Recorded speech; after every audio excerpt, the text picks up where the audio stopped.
published 1704 est, the 16th of December 2017, updated 0358 est, the 18th of December 2017. In the latest in our occasional series about Rita's holidays around the world, Dorothy Beedie, a retired NHS clerical officer from Gloucester, and her husband Bill, a retired RAF officer, tell how they loved the Royal Edinburgh Military Tattoo as part of an 11-night Highland Fling cruise around Britain aboard Saga Sapphire. Dorothy says Bill and I are not sitting around the pool people.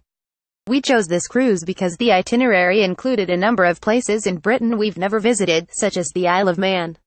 We had travelled with Saga twice before, so we were confident that this cruise would be good, too. We like the fact that you are picked up from your house and taken to the ship in Dover and returned home afterwards, so you never have to lug suitcases around. The cruise ended in Dover, too, so there was no flying involved. Airports are such a faff nowadays.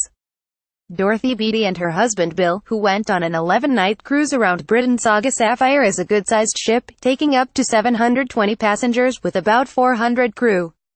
She has excellent facilities, including a gym and indoor pool. We enjoyed walking around the promenade every morning. 6 laps made up the mile.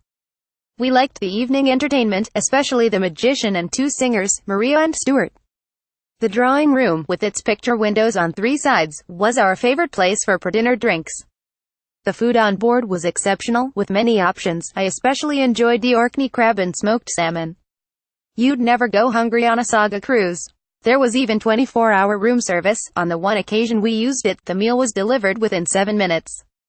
We'd booked a standard twin outside cabin. Housekeeping kept our cabins immaculate. The bedding was changed 3 times in 12 days, and you could have fresh towels every day if you wanted. The sightseeing was wonderful. We sometimes forget how great Britain is. Liverpool is a splendid city we've visited before but had never been to the Anglican Cathedral, which was most impressive. Their favorite calling point was Edinburgh, where they saw the military tattoo. Douglas, capital of the Isle of Man, had a wonderful floral display along the promenade. We lived in the Shetlands when Bill was stationed there in the early 1970s but never visited the Orkneys, so that was another reason to choose this cruise. We especially liked Scarborough, the ruins of a stone-built Neolithic settlement. In Dundee, we met up with Ian, who lives near the city. He was best man at our wedding 47 years ago. We talked to other couples who had also used the cruise to meet up with old friends who live in distant parts of Britain.